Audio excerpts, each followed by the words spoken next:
তো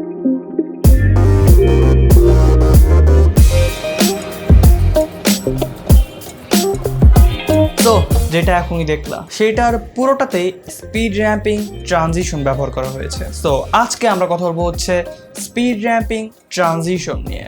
so come on, let's go. আমি তাহমিদ খান আলিম, আর এই চ্যানেলে আমি ব্লগ এবং টিউটোরিয়াল আপলোড করি। যদি তুমি আমার চ্যানেলে প্রথমবার এসে থাকো, কনসিডার সাবস্ক্রাইবিং, কারণ নতুন অনেক কন্টেন্ট আসতেছে।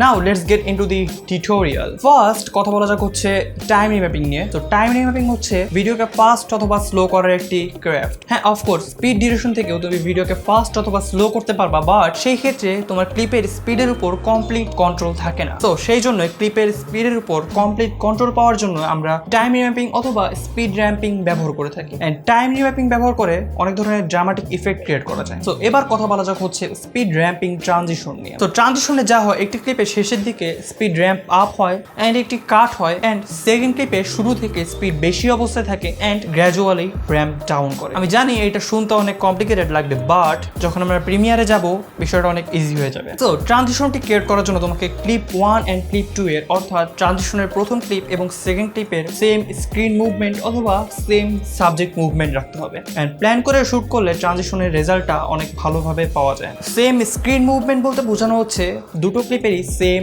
ক্যামেরা মুভমেন্ট, অর্থাৎ ক্লিপ 1 এ যদি ক্যামেরা লেফট সাইডে মুভ করে তাহলে ক্লিপ 2 তেও ক্যামেরা লেফট সাইডে মুভ করতে হবে। এন্ড সেম সাবজেক্ট মুভমেন্টের ক্ষেত্রেও বিষয়টা সিমিলার। প্রথম ক্লিপে সাবজেক্ট যদি রাইট সাইডে মুভ করে, সেকেন্ড ক্লিপেও সাবজেক্টকে রাইট সাইডে মুভ করতে হবে।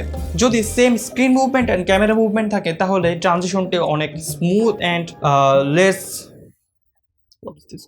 জাস্ট দুটো ক্লিপের same direction and same movement থাকতে হবে, and that's it, you are good to গো।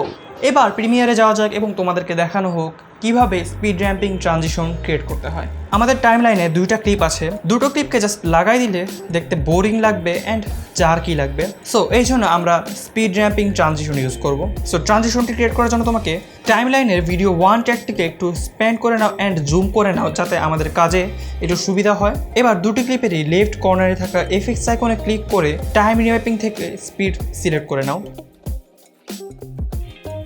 এখন ক্লিপের মাঝখানে একটি লাইন পাওয়া যাবে, অ্যান্ড এই লাইনটি মূলত স্পিড লাইন। লাইনটিকে উপরে অথবা নিচে ড্র্যাগ করার মাধ্যমে আমরা ক্লিপের স্পিড নির্ধারণ করতে পারবো।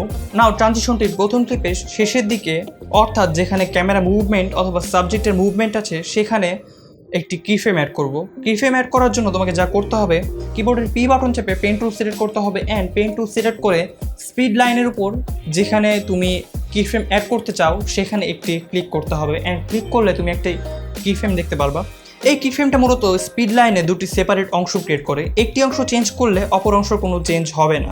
তো এখন শেষের দিকের স্পিড লাইনটিকে উপরে ড্র্যাগ করে স্পিড আপ করব, বাট এখন ক্লিপের স্পিড আপ হওয়াটাকে একটু জার্কি মনে হচ্ছে, কারণ স্পিডটি হুট করে একটি ফ্রেমের মধ্যে বেশি হয়ে যাচ্ছে। এটা মূলত একটা কাটের মতো লাগতেছে। নাও স্পিড আপ হওয়াটাকে স্মুথ করার জন্য কিফ্রেমের উপর দুটি হ্যান্ডেল আছে, এই হ্যান্ডেলটিকে লেফট অথবা রাইট সাইডে ড্র্যাগ করলে একটি র্যাম্প ক্রিয়েট করতে পারবো, অ্যান্ড প্লেব্যাক করলে দেখতে পারবো যে স্পিড আপ হওয়াটা একটু স্মুথ হয়ে গেছে।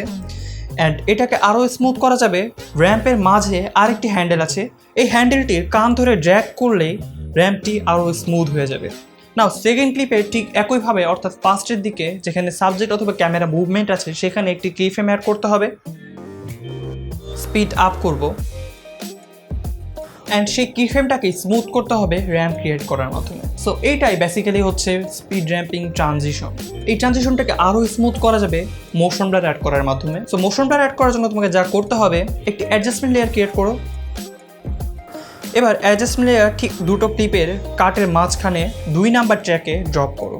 এবার ইফেক্টস প্যানেলে গিয়ে সার্চ করো ডিরেকশনাল ব্লার। নাও এই ডিরেকশনাল ব্লারটি অ্যাডজাস্টমেন্ট লেয়ারের অ্যাড করো।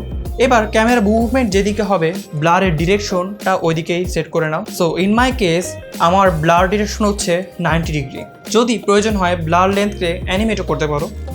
এই ট্রানজিশনটাকে মিউজিকের সাথে সিঙ্ক রেখে যদি ক্রিয়েট করা হয় তাহলে ট্রানজিশনটি আরও সুইট লাগে।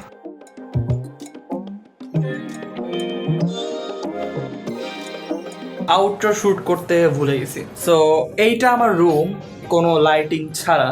এই ভিডিওটার মানে এই না যে আমি এক্স্যাক্টলি যা যা করেছি তোমাকেও তা করতে হবে। আমি জাস্ট তোমাকে ওয়ার্ক ফ্লোটা দেখালাম, অ্যান্ড বাকি ক্রিয়েটিভিটি তোমাকে শ্যুট করতে হবে, তোমাকেই এডিট করতে হবে। অ্যান্ড তুমি চাইলে এই ওয়ার্ক ফ্লোটা যে কোনো এডিটিং সফটওয়্যারে ফলো করতে পারো। And feel free to experiment, কারণ এক্সপেরিমেন্ট করলেই শিখতে পারবা। Thank you for watching, make sure you hit the subscribe button and see you in the next video.